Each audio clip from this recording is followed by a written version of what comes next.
Mm-hmm.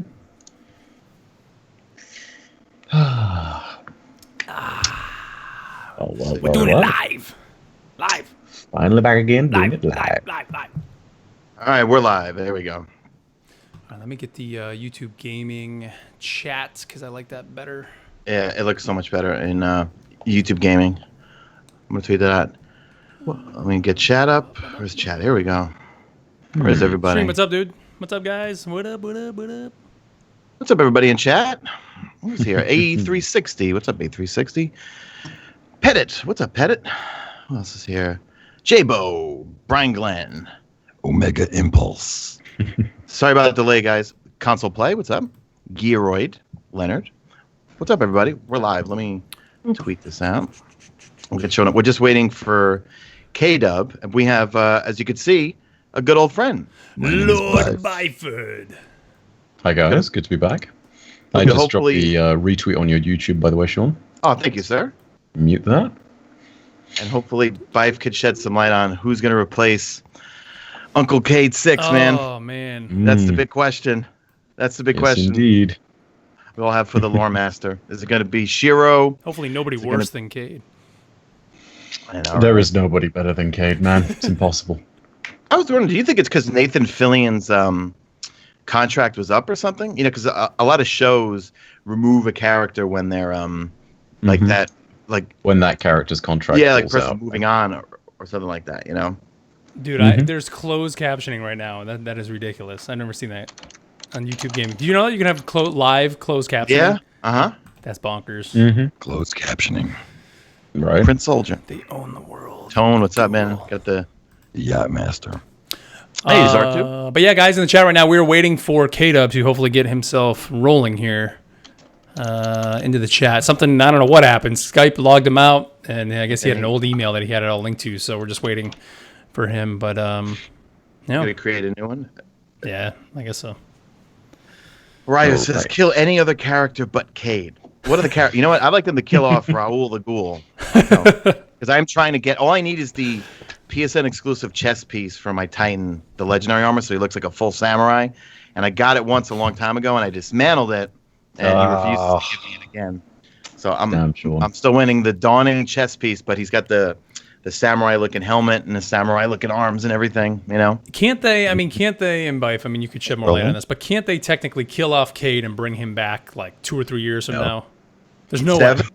I wish. 7. That's like, you have no idea how many times that question has been asked, but sadly, no. There is no Cade 7. That's not how it works. No, it's still Cade 6. They just have a little chip and boop. Oh, I think we got even K-Dub. Even with that, still no. That was painful.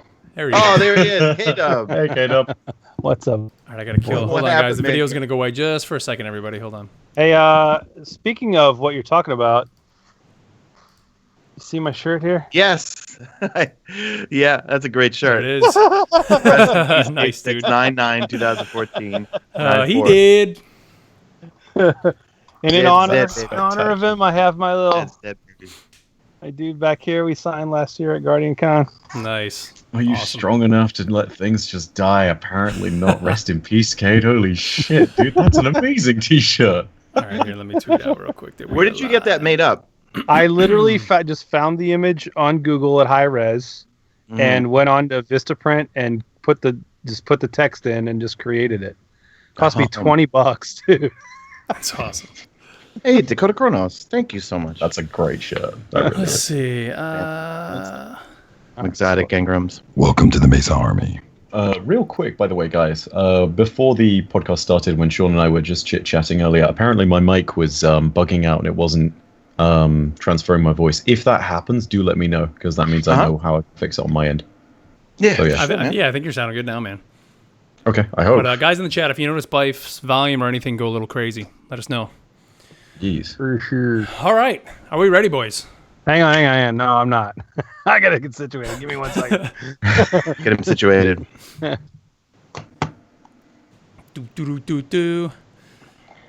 Nice, Foxtrot. Your first Guardian radio stream. Sweet, man. Welcome, Thanks for joining us.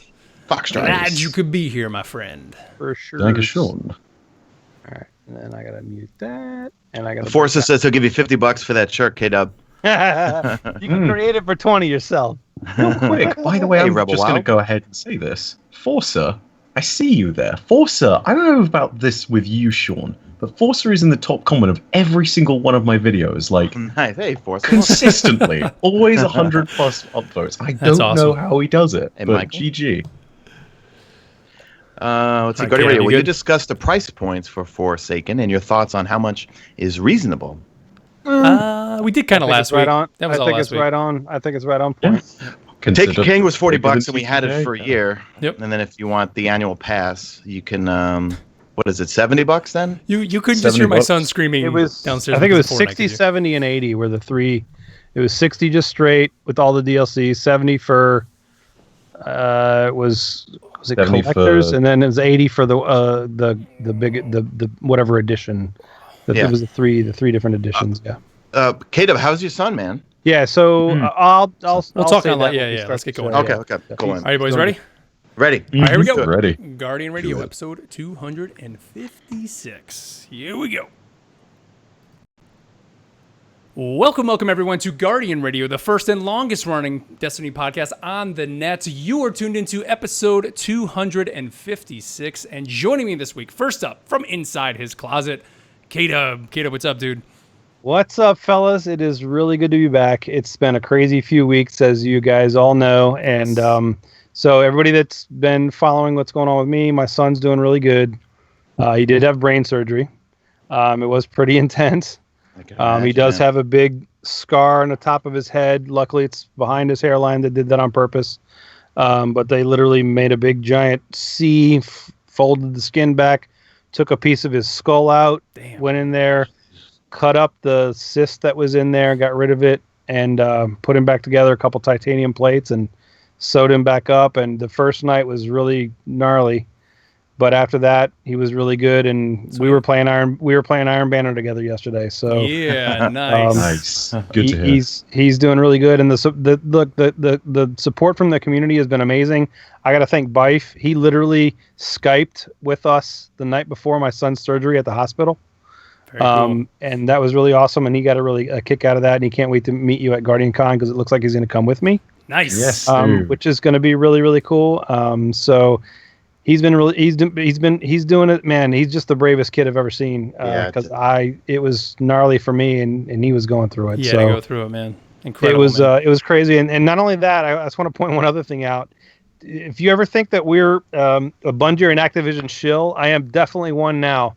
The CEO of Activision made a donation to AJ's GoFundMe. Oh, wow. Mr. Pete Parsons, that's right. Pete Parsons. That's pretty freaking cool, man. So That's awesome, man. when we That's have that Bungie. kind of community, it's pretty awesome. So thank you everybody for your support.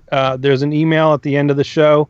The first email is from somebody that also donated. He actually donated the Nintendo Switch for him to play. And so that'll be coming at the end of the show too. His name's Angus. He's from Australia. He's awesome. Awesome. So, but the support's been unbelievable, and thank you guys too. So Very, thanks, very everybody. cool, man. Awesome. Good news. I know everybody out there has been asking. People have been asking us. What the heck was that? Bife? Is that your Wind tunnel? Bife? Yeah, that was Bife. Everyone in chat spam. Well- Bife fail. Well, Bite fail? Bite you fail. know what? You usually, I Hashtag would be introducing Sean now, but we got to introduce this guy because it's been so long Yeah, introduce Bife now. since he's been on Okay, Guardian 2 Radio, seconds. man. Can I be heard And without becoming What a better wind way to have him back, man? We're not talking tree frogs. We're talking tree frogs in a blender from across the God. pond. You're a friend of mine. James, my name is Bife Byford. Bife, what's up, dude? Oh my god, it's been a hot minute, hasn't it? My goodness, dude, it's so good to be back on the show. And let me just go ahead and I think everybody who watches the show or is a part of the extended Guardian Radio family, most definitely is there with UK Dub, and we are so glad that AJ is better. We are so glad that he's going to make it up to Guardian Con, and just Doing good, yeah. yes, dude, Yeah. thank you so The only much. thing he wants now is his hair to grow back. You know what I mean? Aw. I don't. Just kidding. That was like the funniest thing I think you were saying. Beforehand, you're like, of all the things, like he's not really so worried about the surgery. It's his He wants his hair. hair to grow back. Mhm, I right? mean, that's so cute, dude. That's awesome, man.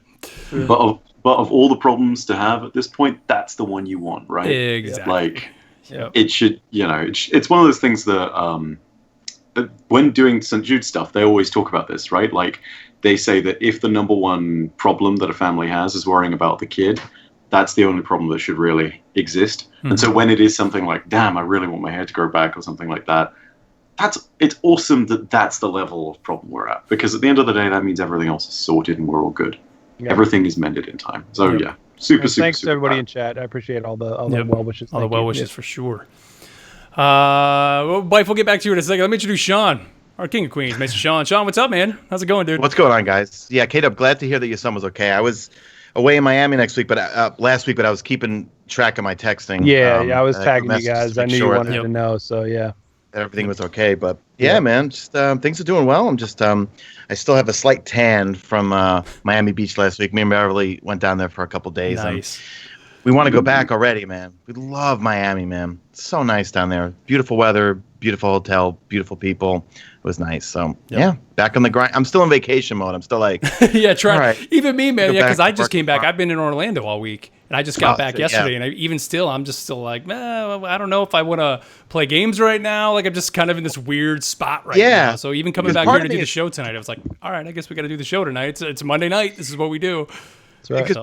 Because part of me is like faction rallies start tomorrow, and it's like I want the Sunshot Catalyst, but I'm like, I just got back from vacation. Maybe I'll do half of it. I'll get to rank 25 or 30, and I'll do because I don't really care about the Sweet Business Catalyst for New Monarchy. So I'm like, you know what? Maybe I'll do half the faction rally this time, and then I'll come back to the third rest one next time. Yeah. Yeah, that's what I'm thinking. Gotcha. So I don't know. But what's up, everybody over in chat? Thank you as always here for joining us, for tuning in live over on youtube.com/MesaSean. What's up, everybody? Thank you here for tuning in live. And of course, remember, you can catch the show live or recorded on YouTube after the fact on Sean's YouTube channel. And don't forget, you can also find the podcast on iTunes, Podbean, your podcast service of choice. Everything out there is the best way to keep in touch with us. Follow us on Twitter @GuardiansofD, and you can email us feedback @theguardiansofdestiny.com. And be sure to use that email and our Twitter account, and because we're going to be talking about GuardianCon. We're going to give you all the details next week. But if you haven't seen already, we are now confirmed. We do have a panel on Friday beginning at 11:30. I think 11 o'clock is when the doors open. You can get in there. I think last year all the seats were taken up, so make sure you are there. I think it's just general admission, I think is how they're doing all the panels this year. I don't think they're doing the reserved seats like they did last year. So make sure you're there if you want to be there for our panel. I actually think we are the first panel kicking it off, guys, at 11:30. So be sure to be there. We're going to give you all the details next week. But just like last year, we want some questions from you, our listeners. So you can either email us, feedback @theguardiansofdestiny.com, or hit us on Twitter @GuardiansofD. Send those over, and we're just going to kind of compile them all. And we're kind of still figuring out. There were some good ones last year too. There was, yeah. So we're trying to figure out exactly what the panel is really going to be, but I know at least half of it is going to be questions from you guys. So you can start sending them now. But again, next week we're going to go through all the details. But we got to talk to you, Bife. I mean, this intro that we just had with you was just kind of bananas. You've been the person that everyone has been asking for months. I mean, quite literally months. I'm trying to think, when was the last time we had you on? Was it October? That was pre-Curse of Osiris, I think. Yeah, it was pre-Curse of Osiris. I think post-TwitchCon was when I took my first show off. I want to go ahead and just say this as well. Not just to you guys, but also to the extended Guardian Radio family. Because it is a point that was raised so many times. I remember that practically once a month, Jake, as in Watermelon XO, would send a tweet being like, I'd love to see you back on Guardian Radio. The last 8 or so months, very much a formative thing for me. I stepped back from a whole load of stuff. I definitively said I was going to stop streaming on Twitch, not on the Guardian Radio side of things, but on the personal side of things. I changed a lot about the way that everything was working in my real life. But in order to do that, I most certainly dropped a lot of stuff. So this is my apology, not just to all of you guys, but also to everyone in the community that has enjoyed me so much. And so, yeah, I just thank you for having me back. But of course, more so than just that, it's, I mean, we had this phrase that we talked about last time we were at GuardianCon, which was the Guardian Radio family, right? And I think that seeing everything that has happened over the last few months with the community generally and how everyone is starting to pull back together, it reminds me a lot of why this is so important, because we stick together in times of hardship and we make sure that everything works out. I want to go ahead and say this also. We've had no discussion whatsoever of whether I would come back permanently. I do not expect that's the case. I do not necessarily want to make promises here. This is going to be a discussion that we'll have later. So for the time being, hold your questions for the moment. Everybody remember, it's 2 a.m. where Bife is. Yeah. But Bife, that's literally what I've just been telling people. I'm like, Bife's been doing this for years with us guys at 2, 3 in the morning. I mean, now you're an adult, Bife. You need to do adulting. And it's totally understandable and reasonable. And for anybody out there that ever thought there was bad feelings, because that was what everybody said, like, oh my God, what happened? Like, did you guys get in fights? No, like Bife happened. Life happened, man. And the show has continued on. And whenever you want, Bife, there is obviously that hand to come on back for an episode here and there if you want. I'm going to go ahead and just say this here. The promise I absolutely am willing to go ahead and tell everybody in the community, because Destiny is a huge part of my life, and because this is the family that I love to podcast with so much, if ever there's something huge that happens, like, for example, a reveal stream, or if there's a launch coming up, you can expect me on that episode. There you go. But for the sake of the fact that we've started the show and it's almost 2 a.m. here, and in spite of as much as we joke about YouTube not being a real job, Sean and I will tell you it is a real job, I will stay up till like 5 a.m. today. And that's totally fine. I love being able to do it when it's for something like Guardian Radio. But again, Mark and K-Dub make the completely correct point. It is not completely and utterly sustainable for somebody to maintain an adult life and also stay up until 5 every Wednesday, every Monday, God, man. That's cool, man. It's completely and utterly a joy to be on here, and I think that's the point I really need to ring home. But after 4 years, circadian rhythms start to get destroyed a little bit. It's bad. Anyway, point being made, I will be back more regularly. I will make sure that, as always, I'm supportive of the Guardian Radio family. And I think it should be absolutely made clear what Mark was saying earlier. There has never been any bad blood. But regardless of all of that, I want to go ahead and apologize to everybody for my absence. The only bad blood I have is all I wanted to do was get in like one more game of Paragon with Bife. Yeah, I know. I was still at his peak and I couldn't get it. Come on, dude, just Saturday morning. Officially abandoned the game. Rip. But it's great to have you back, Bife. So, guys, we got lots to talk about here. We're already like 11, 12 minutes into this thing. Let's get moving on here to our first segment, our new segment that we call Dispatches from the Traveler. All right. Well, this week, of course, we had This Week at Bungie, and really no surprise anybody, faction rallies are back. And what do you guys think? Sean, you were just talking a little bit about jumping in there. I mean, you're going to dive in here? Well, it is a grind. Everyone can say there's an easy way to farm things, but there's really, the EDZ is your best bet. It's just keep bouncing between public events. Make sure you get the armor. If you put the full set on, you just need to do 2 things and you'll get your renown. Go loot a lost sector and then just rinse and repeat over and over. But even then, that's still a grind.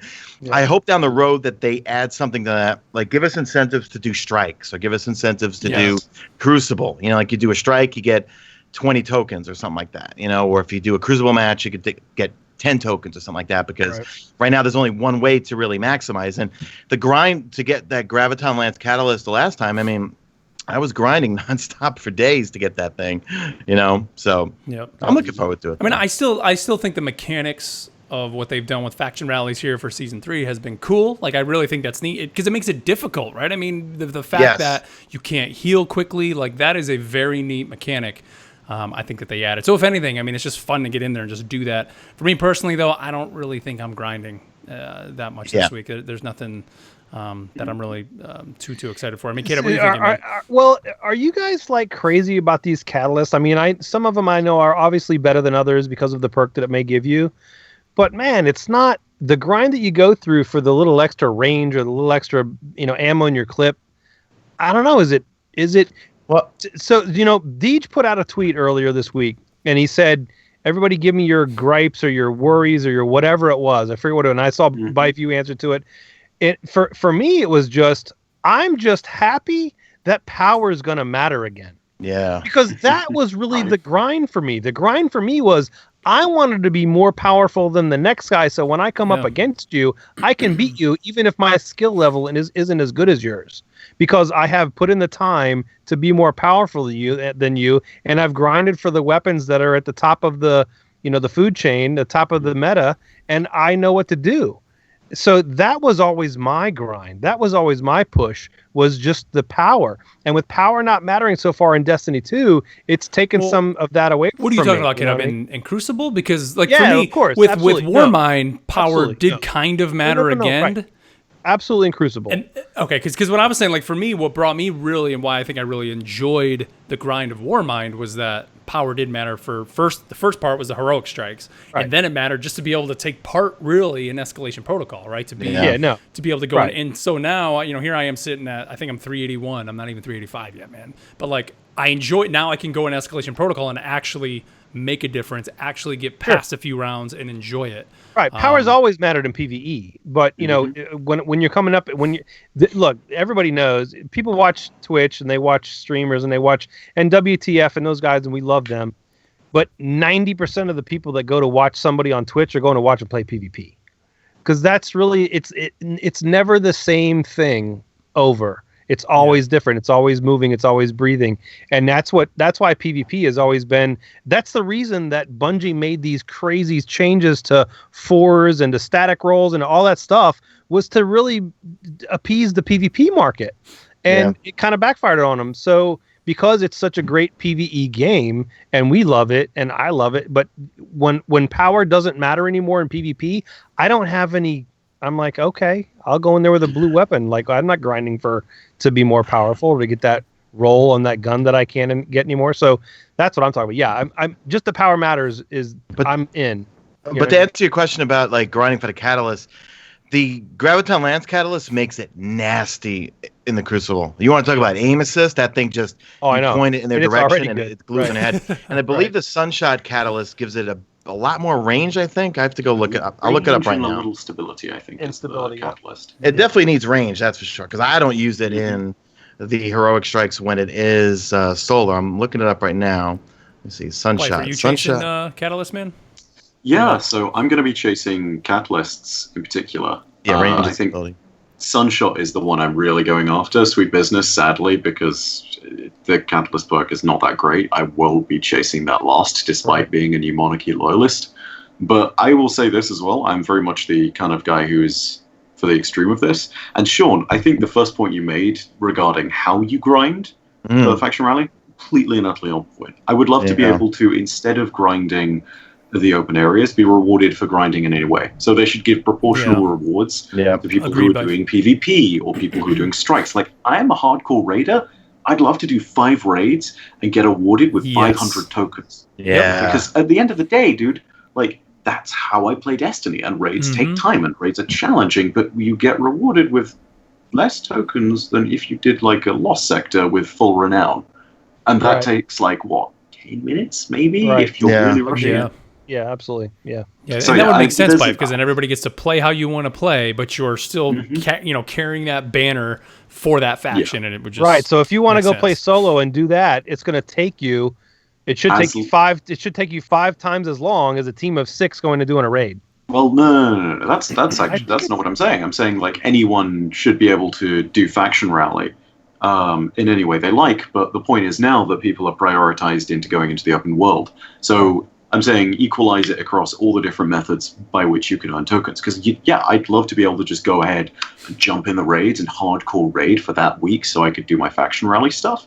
But I'm not rewarded for doing that. And you guys know me, like, I'm like the elitist player when it comes to stuff like this. But when it comes to faction rally, it's not like Iron Banner where it's tied into the Crucible. So it's like only people who dedicate themselves to the Crucible should earn this loot. Like, no, faction rally is universal.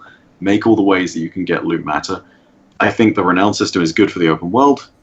I think that if you're going to go ahead and do something with the other activities, be they PvP or PvE, I think you just need to raise the amount of tokens that they give you. You know? Yeah. I don't think renown translates well into strikes or Crucible. I really don't think it translates well into raids, although like a flawless raid awarding like 1,000 tokens would be cool as hell. Yeah. You know, like there's a lot they could do with it, I think. Well, we're talking about trying to get the catalyst. My problem is I'm collecting the catalyst, but I'm not completing any of the catalyst. As stupid as that is, like I have all these catalysts, but I'm just sitting on them. I'm like, true, right? what's the point? True. Like, okay, great, I got it. but then I'm not going out and grinding what I need to do to get activate 17 the million catalyst. kills with That's this, my right. problem right now. Right. Yeah. And again, I don't want the hand. I'm not saying I want it. Just turn it on, hand it to me. No, you need to grind it. But just for me, kind of like you were saying, Kato, like I look at what that perk gives me, and I'm like, right now for me in my playstyle, I'm like, I don't the really game, need more aim assist on my graviton. it doesn't matter. I really don't need it. So we're talking about power matters, guys, and let's talk about some of the changes here that's coming to the armor. I mean, we don't have to go through each of these, but is there anything that's kind of sticking out? Because they are doing some more a new exotic armor pass with some of this stuff. What do you guys think of some of the changes here coming in some of these? The one that stood out to me, of course, was being a Titan main. Dune Marchers? The Dune Marchers, man. Yes. Yeah, so with that lightning is going to chain even more. It's going to make it stronger. Those are going to be really, really strong. The Doom Fang. unlimited power. Oh, Defenders now finally have a decent exotic. Yeah. Right? Yeah. Like in the same realm as like Celestial Nighthawk or Orpheus Rigs for hunters, right? You know? Like viable, makes the super better, generally good with void stuff. For Titans, that's really hype. Definitely. I'm actually trying to pull up the changes right now because I'm keeping other There's a lot. I mean, screens. there's a lot of them, and they only went through 3 on each class on this pass. But if you look, you guys go to the TWAB and look at them because it's pretty detailed. We're not going to go through every single one, but it's significant because they realized that some of those exotics weren't exotic enough, or some of them were too like another exotic, and they just weren't being used. So they made them. I mean, Lucky Raspberry, when I was my hunter in D1, I never took Lucky Raspberry off. That was all I ever wore. Yeah. So it's good that they're making these exotics more exotic. So I love it. I mean, I kind of already wore the Dune Marchers a lot. And Yeah. dude, Yeah, me too. 440% more chain lightning in PvE. And 70% 70%. Yeah. I saw that. I was like, I told my friend Chris, who I play PvP with C-Minnow all the time, and that's all he does is wear Doom Marchers. And when I read him that 70%, because that's all he loves is to just run around and shoulder charge people. I was like, yes, 70%. As Titans do. That's cool. I will say, I gotta say something. That when I was playing Iron Banner this week with my son over the weekend, there was a hunter. So the hunter is the bane of everybody's existence in the PvP. The when he's got his arc stuff, right? His arc stuff. Okay, yeah. And so I've got this hunter really low, and he hides around a corner, and I go, oh no, you don't. And I went running, and he goes, and he pops his arc staff, and I came around the corner and shoulders charged his ass dead. Yes. And then I went, yes! I did the emote, and we were yelling and screaming. It was so crap. great. It was the best thing ever. Feels good, man.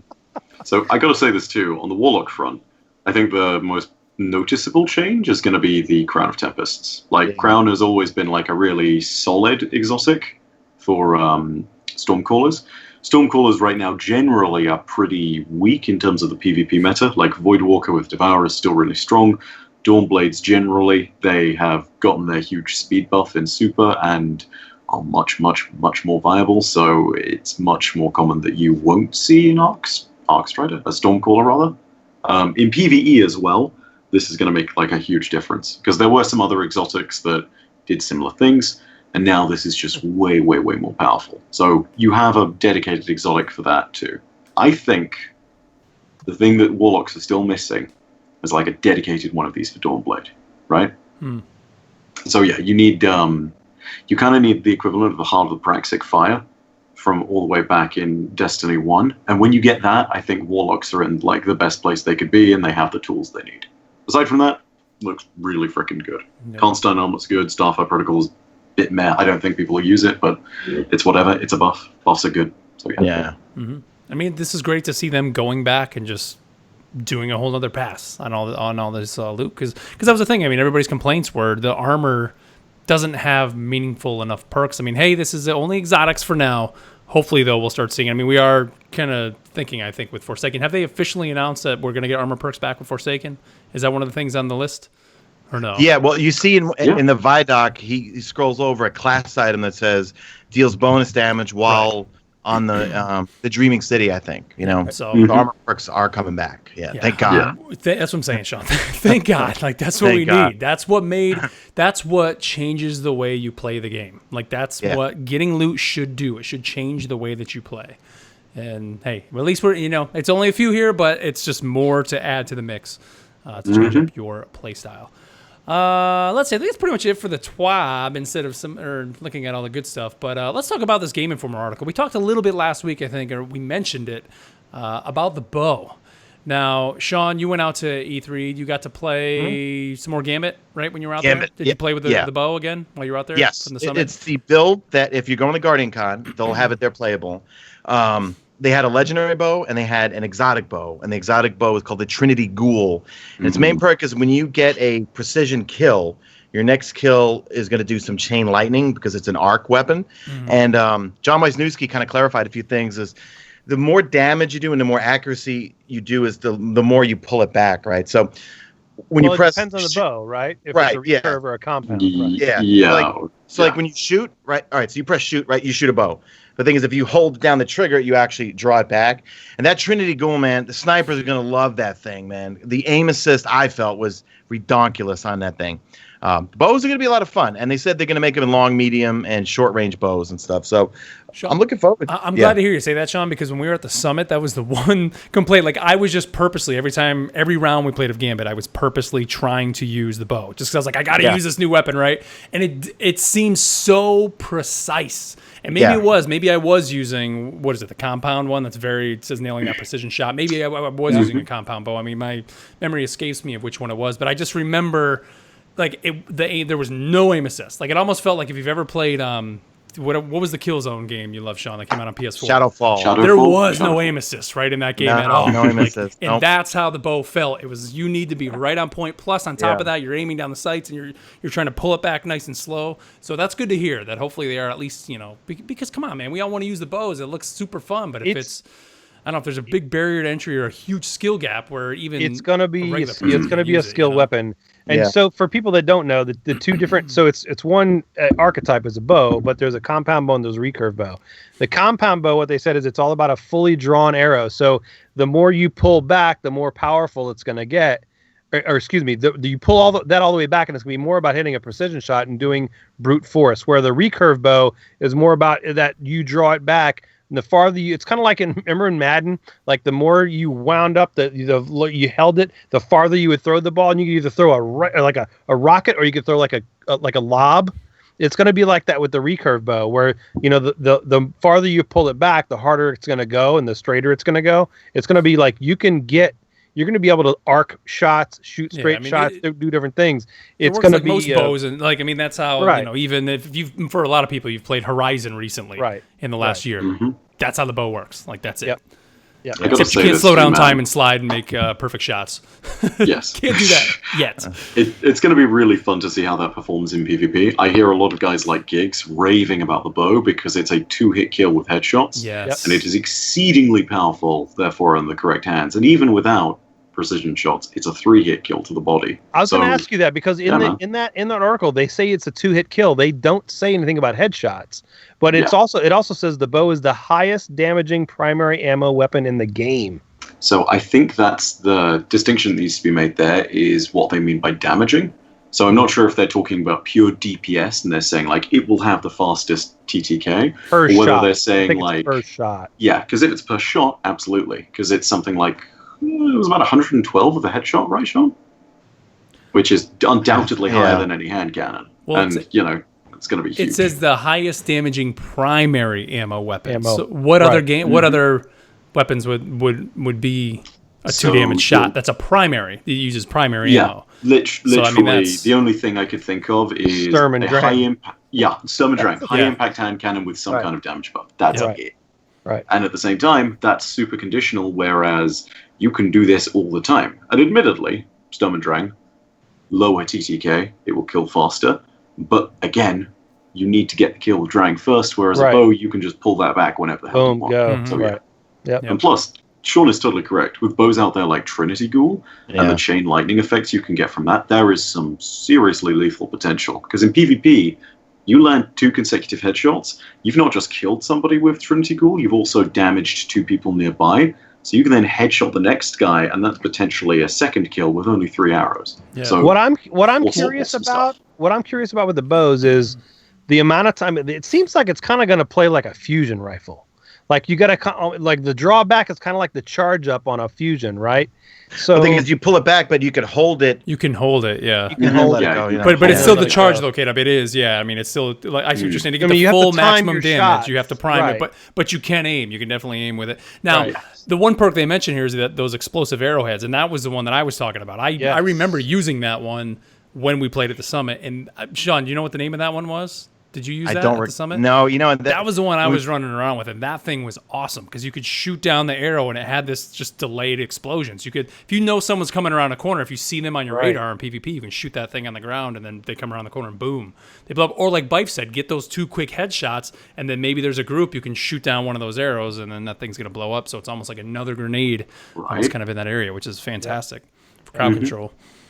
And So- with random Doing cool rolls coming back and random getting different bows of different archetypes with different perks, we're gonna be looking for that perfect legendary bow. You know. Yeah. Yeah. Right.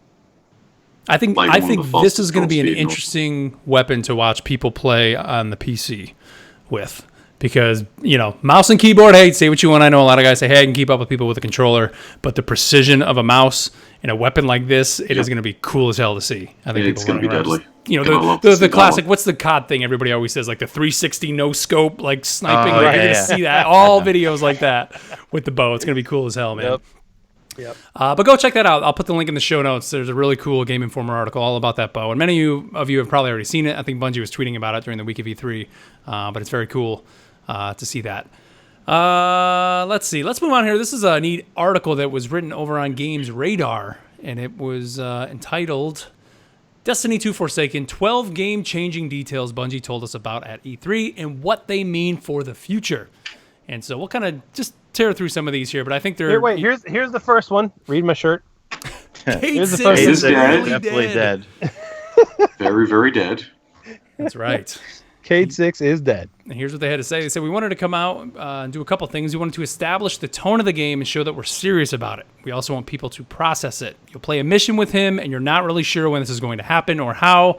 So the emotional experience of what would be very different if you just turned on the game, you saw it, and it was all just a shock.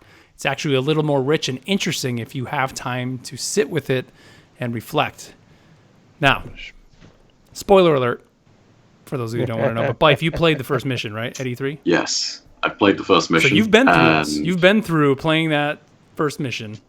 I should and- I should go ahead and just say this immediately. I think they gave us like a vertical slice of the first mission. I do Okay. not believe it was the full thing. So they've done something which Kind of like they they did with the first mission in TTK. Destiny 2, right? Didn't they? When they showed us that, in, and they kind of or in cut it up. Taken King, or in like Mhm. all of these builds. They'll give you a part of it because they want people to experience the new guns, the new supers, the gameplay. They want to see that in a PvE context, but also they do give you some crucial parts. So, again, as is being said by Mark right here, spoiler alert for anyone who doesn't want to get spoiled.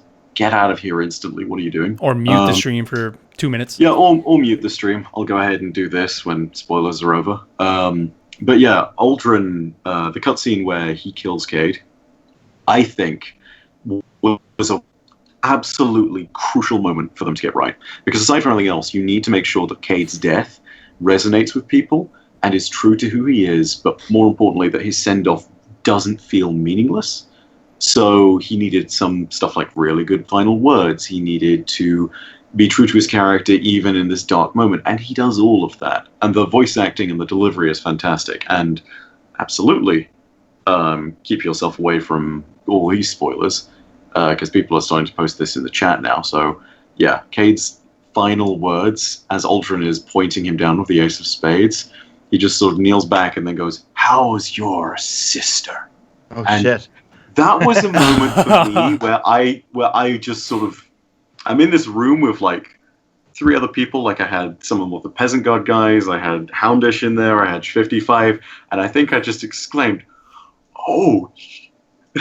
Just like, it's one of the most amazing lines for him to go out on, and it was so on point, and it felt like it was strong, and it felt like it was as vicious and cutting as it could get, and so.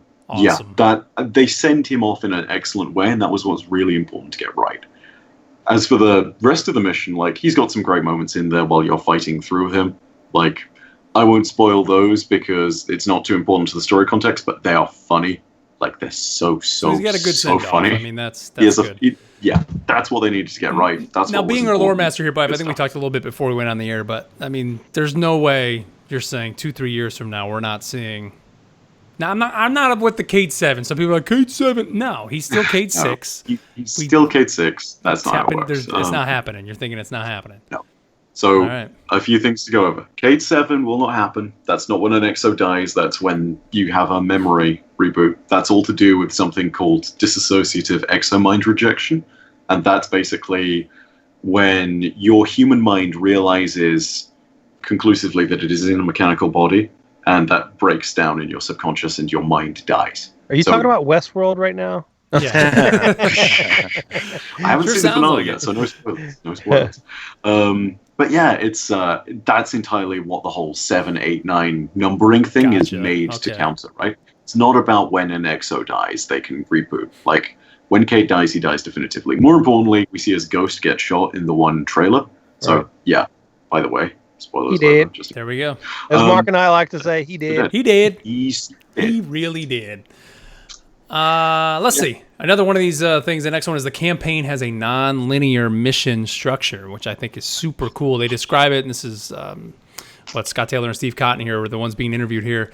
Cotton saying that you're basically going out on a hunt, and you get to choose the way that you can do it. And Taylor says you're basically searching or trying to find Aldrin and take him out, but it leads you obviously on this hunt for all these other big baddies. Barons. Barons. I think, how cool is that? To me, I mean, Yeah. in the Vidoc we saw, they said they want to bring it to, or give it that Western feel. What's more Western than going on a hunt for the bad guys? You know, the reward poster on the wall and go track them down. Right. That is so Right. cool. Yeah. I love that. Absolutely. And I got to say this too, man. Like, I hope that they don't get into the nonlinear structure too quickly, but this point is almost exactly what I said, right? Like, after their initial campaign is done, I hope that it really expands outwards and that they include all of these different story points in it after the campaign, and then it narrows back and the story finishes up the raid. Like, they need a coherent 3-act structure with the story like they did have in Taken King. Because that means it's all throughout the expansion. Story doesn't just stop at the end of the campaign. Right. One of the things they said was that because it's non-linear, there might be parts that you're not powerful enough. Because they definitely said in this article, parts of the Dreaming City you're not going to want to go near until you're a certain power level. And with the new power cap being 600, like, that's going to be a grind. So I actually hope that the story, okay, it's non-linear. You can kind of choose, right, should I go after this Baron? Should I go after this one? But I hope that I can't just burn through it over 5 hours or something. I hope it's like, oh, you know what? Yeah. I got to go do some public events, or I need to go do some strikes, or I need to do an adventure or two to get my power level up, to make it to the end of the story, to put a bullet, in Aldrin's noggin. Well, You you know what I remember, you remember in D1 when you're down near where Randall the Vandal is, and you go down around the corner where the Warmind strike is. You couldn't even go in that area. You couldn't even go through there on a Sparrow. Back in the your desert? ass was Yeah, dead as soon as you came around a corner. Yeah. Like, you were done. And it's going to be just like that, and it's awesome. It's, I mean, it brings me back to my WoW days of you didn't want to go into a certain area until you were leveled because you were just insta dead, and that's how it should be. It's awesome. Yeah. I like who's this? Variks Alicon in the chat. He says it's kind of like Mega Man. Like Mega Man, you can go anywhere you want. You can do any boss that you want, but some can make it easier if you finish them first. So I think that's kind of cool. It's a funny analogy.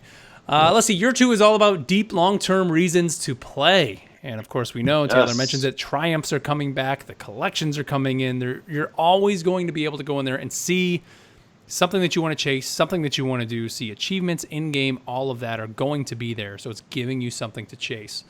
I think that's cool. And that just goes back to, and they even mention it, people want Destiny to be their hobby again.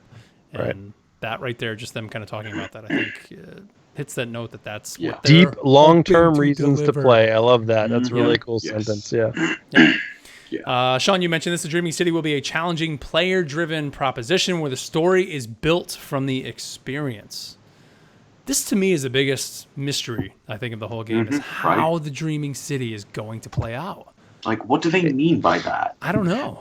Like, I mean, their vibe is that this is bigger than a Taken King. And when I think about when we first ventured onto the Dreadnought. I mean, there was so many different secrets and these weird chests that you had to go figure out. And when you watch parts of the Vidoc, the Dreaming City looks enormous, and we're getting two different destinations. You know what I mean? Hi, Mesa Beverly. Girlfriend's in chat. But yeah, I mean, like the Dreaming City looks huge, and I hope, like they said, there's gonna be certain areas that looks ridiculous, powerful enough to get into, and just please throw secrets, throw hidden treasures, hidden chests, make us figure out things, puzzles, all that sort of stuff. And with the daily heroic story missions coming back, give us that type stuff. You know what I mean? Like, give us that type of like, oh, we log in one day, wow, all right, something in the Dreaming City, something's happening over here. We Reddit and Twitter, we need to figure it out. You know what I mean? Yeah.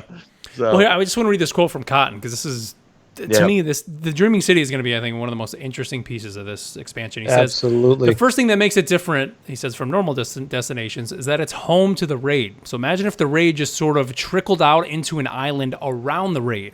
Everything that you can do out there is all kind of related.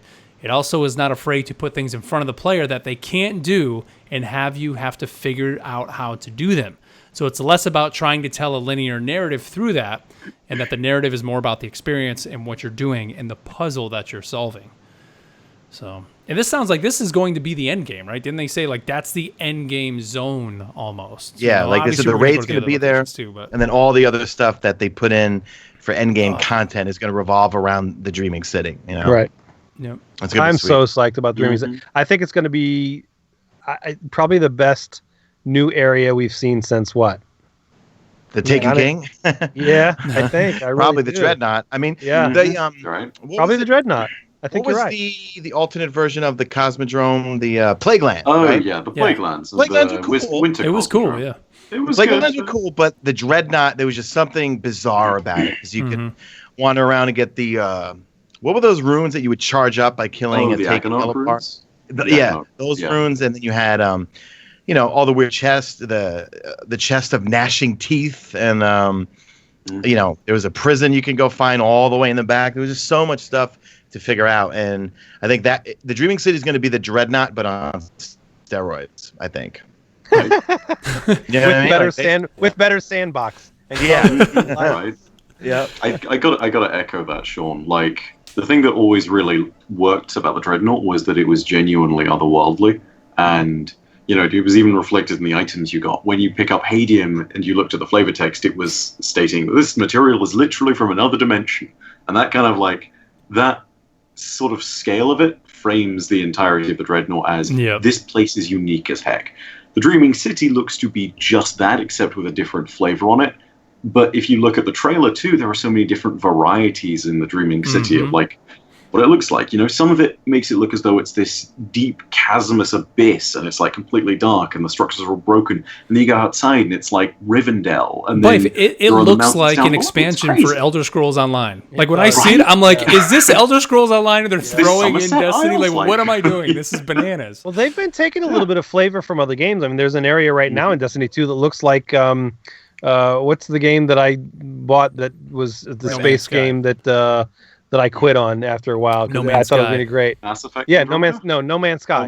There's areas in D2 that look exactly. I thought, am I playing No Man's Sky? What the hell is this? And it's just like that. So they're taking some artistic liberties to kind of pull from some other places like that, and it's awesome. It looks great. It's just amazing. I think it's going to be just. I can't wait to go to. Here's the quote again about the Dreaming City. This is number 5 on the list. He says it's also an end game alternative for non-raiding players while connecting their actions to those who do. So, and here's Cotton's quote. He says, the one guy says, raiding is hard. And he says, yeah, exactly. It is, and not everyone can do raids, and we make raids as an in-game pinnacle activity. But for people that are not able to do the raids, this destination is going to feel like the pinnacle activity for them. So I think that's cool that they're able to say, okay, well, maybe people always complain, I can't get a raid group together. LFG sucks, Guided Game sucks, there's no way I can get a raid going. Now, hopefully, if what Steve Cotton's saying, this is going to be a place you can go, and it's going to feel like the pinnacle activity for you being the solo player, or for you and your one friend. That to me is very, very cool that they're trying to pull in where everybody can go there and you feel like you're all a part of it. And then, the fact that this is going to be a shifting space, that to me is what's more interesting. They keep saying this space is going to change. It's going to evolve. What does that mean? Like that's just weird.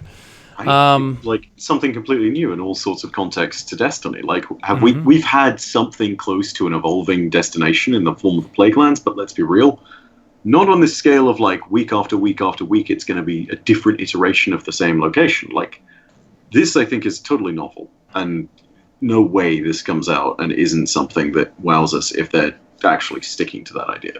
Right.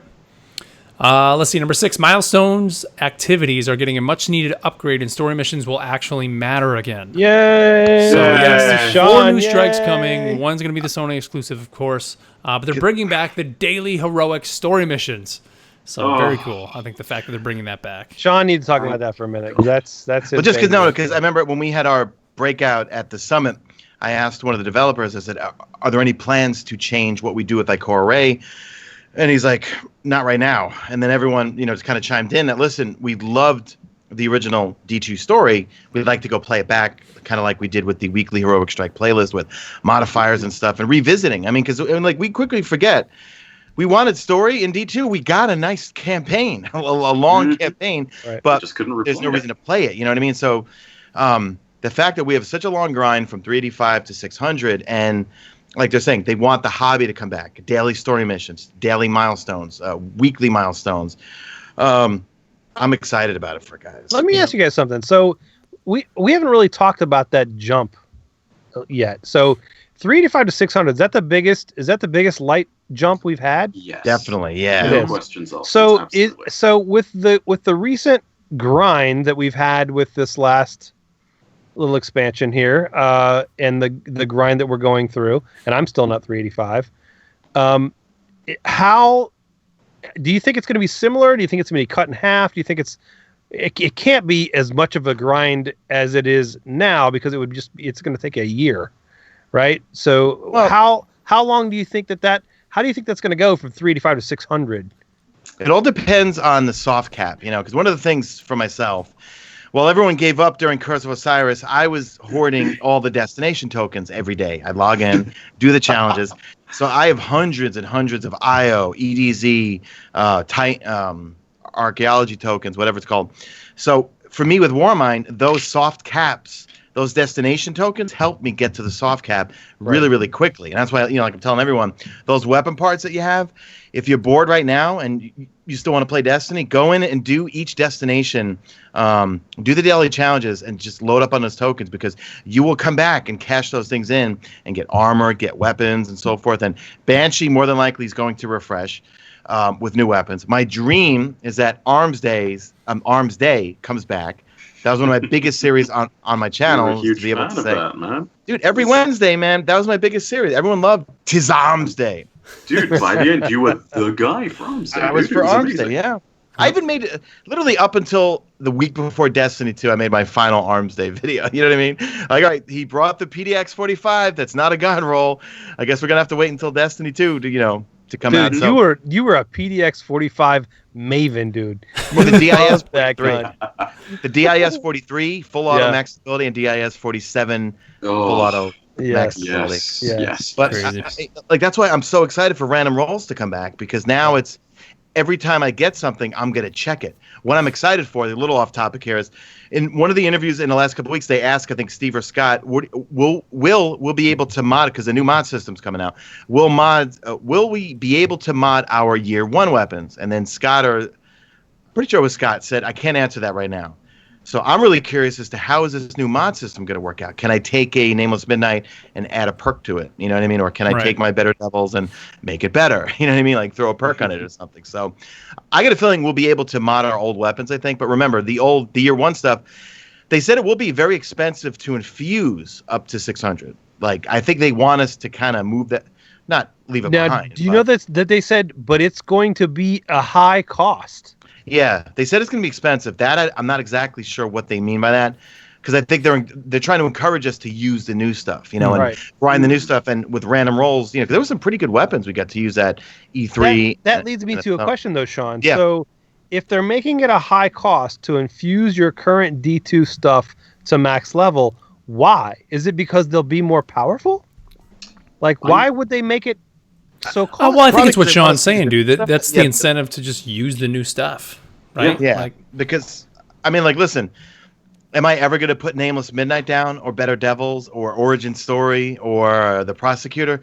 Probably not. Probably not. I'll keep infusing them, I mean, But if I can get a random roll that's a better weapon than Nameless Midnight with explosive rounds and that same type of impact, I'll put Nameless Midnight away for a while. You know. I mean, dude, speak for yourself. But that one pulse rifle they had in the Gambit build that was Rampage and Outlaw. Oh yeah. Tasty. I dropped my Nameless Midnight, one of those, in a hot second. You know, so good. Let's see, number 7. The new subclass evolution sounds like a big upgrade, but it still uses preset skill trees. So, I don't have a problem with that, really. I'm kind of with it. It is what it is. We saw this at the summit, not at the E3 and Guardian Con build, but basically when you logged in and you opened up your subclass, there just was now 3 trees that you could upgrade. You know what I mean? So you could choose. There's going to be 9 new supers, and they're literally just that, guys. 9 brand new supers. But you know what? I think like in Destiny 2, it was more of an issue because our armor didn't really have meaningful perks on it. And the weapons didn't really, don't have these amazing perks. Where now, when we're going to have a system where you have random rolls for your weapons, your armor hopefully is going to have meaningful perks on them. Sure, you want to customize yourself a little bit more, but now you can customize yourself with your gear. So I think it's going to be okay. I think people that were a little upset at this, I think it's not going to be as big of a deal. Right. So I gotta say this. More is always better, like for sure. Yeah. Especially considering it's 9 new supers. I think that it is a little bit disappointing because there's a little bit of missed potential there. I still think that the ability to choose individual perks out of all the subclasses, and then just to customize all of that together so you could still create your own coherent build is, not doing that is failing to realize. They're afraid of things getting broken if you do that, Bife, Indeed, but at the same time, like, you're missing the potential for amazing stuff that you can potentially build out into. And the thing is, Destiny has always been broken. I'm Destiny at its best when it's broken. Right? I know, right? That's what's most fun. It's not even just that. Like, I'm coming around to the realization that, and this is something the PvP crowd was harping on about, like, balance is great. Balance is absolutely great. But if a game feels good to play, and it has a few imbalance issues, you can start to slowly smooth everything out as long as you keep the fun core. And I think that if we had perks that we could select from every single subclass, it would be amazing because it would allow people to build into what they wanted. So let's say that you're all about Dawnblade and only the super part of Dawnblade. What if you could have Phoenix Dive and Icarus Dash? And then you could throw all of that together with the subclass perks that make your sword last longer. Like, those choices should be a playstyle that you can then define. Conversely, maybe you want stuff that's all about your grenades. Maybe you can do that too. Just give people choices. See what's out. And I was about to say that, man. I mean, like that top Dawnblade, I never use it. I want to use it because I miss using the Titan Twilight Garrison, but I refuse to use the top path because I don't want to hover in air in PvP or PvE. But to your point, which I love, is what if I could select, I could do my Twilight Garrison, but have some of the things from the bottom tree. Maybe maybe this is something they could do if they could figure out a way to balance it. Is you've got 3 different sets of perks on each super or whatever. Maybe one of them is your main super, then you can kind of pick and choose, those other things, Right? Precisely. Yep. That'd be sweet. Little things here. I don't think you warlocks should have that freaking ability anyway. Hey, well, no. What if they bring back Twilight Garrison for the Titans? There you go. You guys will never take it off. I mean, warlocks have it in the air, hunters have it on the ground, right? I mean, just Titans are the ones that lack it. And Titans have Titan skating. Well, only on PC. Only on PC. I say that. The macro is not perfect. Can I also just... I got to say this too. One super quick point. Good question. It could mesh even better with exotics, right? Like, nowadays, it's a really strong thing to mesh the perks you have in your subclass with what your exotic has on currently, and then potentially with, like, some armor values and with some of the abilities you're using. Like, I want to see a Destiny where, for example, I'm using a sword, and I have perks on my exotic sword that will then synchronize with my subclass perks, which could also be something to do with swords and melee attacks, and then on top of that, exotic armor, which then has perks that again feed back into it. So you create coherent playstyles out of these perks, and you make it so that there are truly different ways that you can play one subclass, right? That's what I look for in Destiny. That's the level of depth I want to get to. I want it to feel like Diablo 3. even though that's hard to balance in PvP, and I totally accept that. Yep. Right. I mean, that's the problem, Life, that they've Right. chosen to have this PvP, and I mean, that's ultimately what holds back a lot of the let's have crazy weapons. I mean, I always bring up like the Borderlands thing. Like we can't have a shotgun that shoots shotguns in Destiny because it just would not work in PvP. You just can't have it. So Right. Can I have a shotgun that shoots swords that explodes into smaller swords that also explodes? It's just not possible. Speaking, just real quick, speaking of balance, man, we're getting 4 new maps with Forsaken for PvP, and 6v6 quick play is coming in the next update. You know, playing Iron Banner, man, I really hope those new maps cater to 6v6. They have to, Sean. They Because look, I like 6v6, but I'm so used to 4v4s on these map sizes. You know what I mean? You know, because me and my, like crew last summer, all we did every night, because there was nothing else to do in D1, was play PvP, either skirmish or 6v6. But the maps catered to 6v6. I feel like some of these maps, I'm getting spawn killed by Arc Striders sometimes, and I really hope they. The new maps are bigger, and I wonder, there's probably not, but is there any way they can take the maps we have now and kind of stretch them out a little bit if 6v6 is going to be permanent? I don't think they could do something like that. Let me point some out. So what's the map that was the original Trials map when D2 launched? Where you've got the bridge that goes across. Yeah, I forgot Eternity, is it? Yeah, well, I forget what the name of it is now. Yeah. But on that, when I was playing Iron Banner this week, so I noticed if I got spawned like outside of the left side, so B's in the middle, I think it's the A side. If you got spawned outside of A, I went running into A, and I would see the other teams literally dropping in and spawning and running through that back area. It was too small. I mean, if I had a sniper on me, I could have been picking people off right at spawn. Absolutely. So that's an area where that place that they were having them spawn, they could literally just stretch that little area back or put a wall or do something to make it more. You could. I think that wouldn't be too difficult to just back that area up a little bit. So I literally was watching them drop in. Yeah. You know what I mean? So that was just a concern I have, and especially with the time to kill. I don't know. I just really hope the maps are a little bit bigger. Yeah, they should be. I mean, look at Endless Vale, right? Like, it's the problem child of maps in Iron Banner because you can spawn and have someone in the super literally right in front of you. So, needless to say, they will be bigger. My hope is just that they are also designed for the new meta that could evolve. And it's weird, too, because, like, we can't say that they need to be designed like Destiny 1 maps either, because it's like, now we're entering into that weird realm of, like, triple shotgun, triple sniper, not triple fusion, I don't think. Well, linears maybe, but like completely different system of weapons anyway. Having maps catering to every playstyle now, I think, is more important than ever.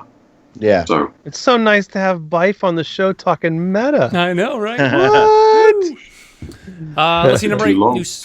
New supers have more nuanced depth beyond their destructive ability, and support skills are a big focus. So this is, they're giving the support class. I mean, we talked about the Warlock. I think, Sean, did you get to play that at the Summit? Actually, one point I did get to play it in Gambit. And, that you drop that sword down, creates this big damage rift that kind of drops on the ground. So we were holding that for the Primeval at the end to drop it. I think it's great having like a true support class in Destiny. Yeah. It's pretty neat. Finally. I didn't get to talk to you guys when I was out last week. And hey, by the way, thank you for Swain for filling in for me. Appreciate that. Sweet. Didn't say that. Thank you. But absolutely, look, I was a WoW guy going way back, and it's you get to the holy trinity of, support, DPS, tank type deal. It's almost there. I mean, it's not quite, but it's pretty. It's significant enough that there is definitely a support class. There's a DPS class, and there's going to be somebody that's doing, taking more damage. I mean, it's literally going to be the trinity. And I think that's if you have your fire team set up to do, to do your loadout a certain way, you can actually play it that way, and it's going to be pretty cool. Let's see. The next few deal with the weapon slot changes, which we've talked about. So one saying, you get the ridiculous possibilities where you can have the 3 shotguns, all that, but it's all changing really with the ammo economy. Let's see. Number 10 was... wait, just real quick. Josh Hamrick's... Oh, wait. Are you going to that next? Josh Hamrick did tweet out that things will be moving around. And I think Scott and Steve also clarified that we're going to log into Forsaken, and some of our power weapons might have moved around. Like maybe that Hawthorne Steel-Forged might be an energy weapon, at this point. My prediction is that everything, like grenade launchers and rocket launchers, are still going to stay as power weapons, I think. Mm-hmm. But then some of the other ones, they're going to kind of distribute them around kinetic or, they call them quick slots now. Can I say real quick, Sean? Yeah. I'm so happy that I never converted to saying power.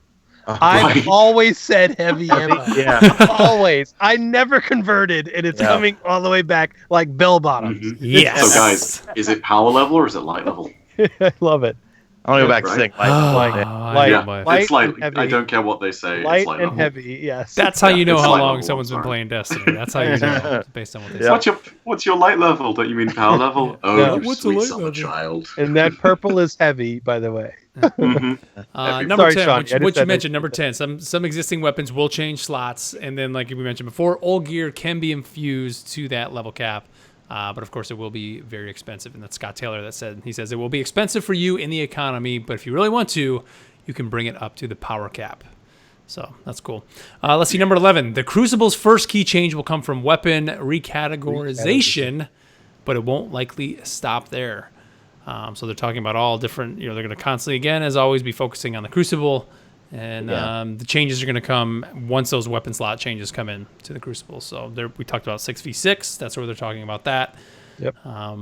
They're still working out the ammo kinks. If you watch Josh Hamrick and John Wisniewski, they want to, and they will get it right. Because people were thinking, well, if I run 3 shotguns, I'm going to spawn in with 3 shotguns. And at the summit, Josh and I'm like, no, you'll spawn in with nothing, and you'll have to go start smacking people to try to get ammo. So more than likely. And the smart ass thing that he says is, what do you say? Like something like Godspeed. Oh yeah, Puncher. Space Puncher. So that's the other thing to note. You could even see this in the Gambit build at E3.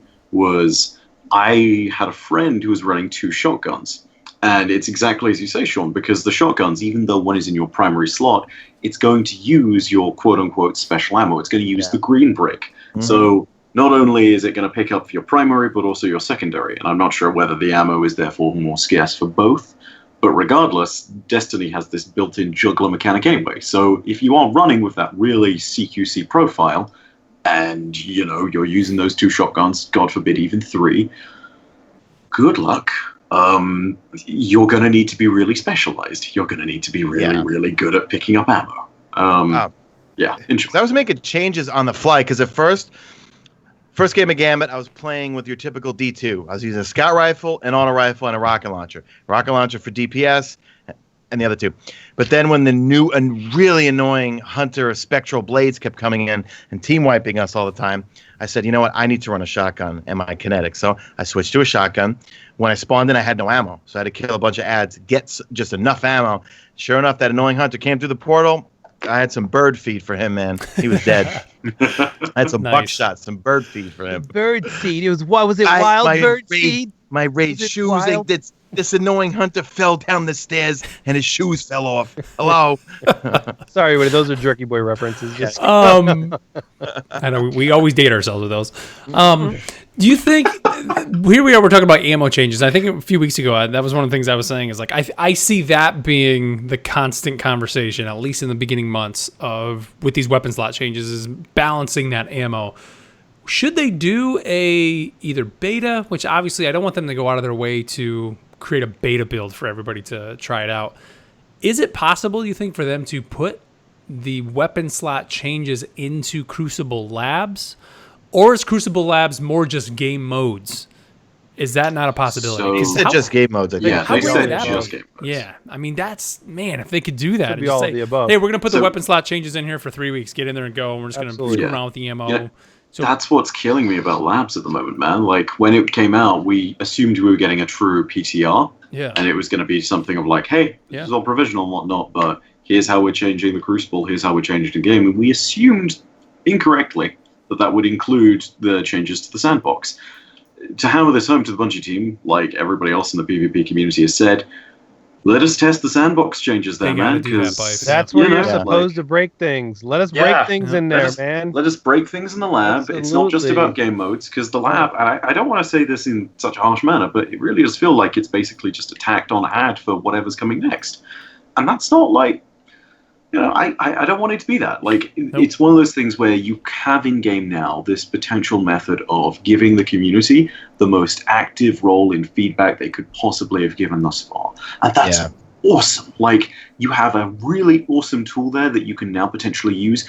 Go make it do what the community wants it to do so that we can help you more. That's what we want to do. We want to go ahead and when there's a balance change, say, no, this needs to be pumped up just a little bit more, or this needs to be brought down a little bit less. You know, like, let's fix the game with you, man. That's what we want. I loved how the Peanut Gallery, Twitter, Reddit, all that stuff. Crucible Labs was a failure. It sucked or whatever. No, it served its Just purpose. the beginning. It showed a game. Now, okay, what if they had what was it called? Showdown. What if Showdown shipped with Forsaken and no one liked it? You know what I mean? So, in my opinion, it was a great success because it gave us it gave them feedback to say, hey, do you like it or not? I said I didn't really like it. You know what I mean?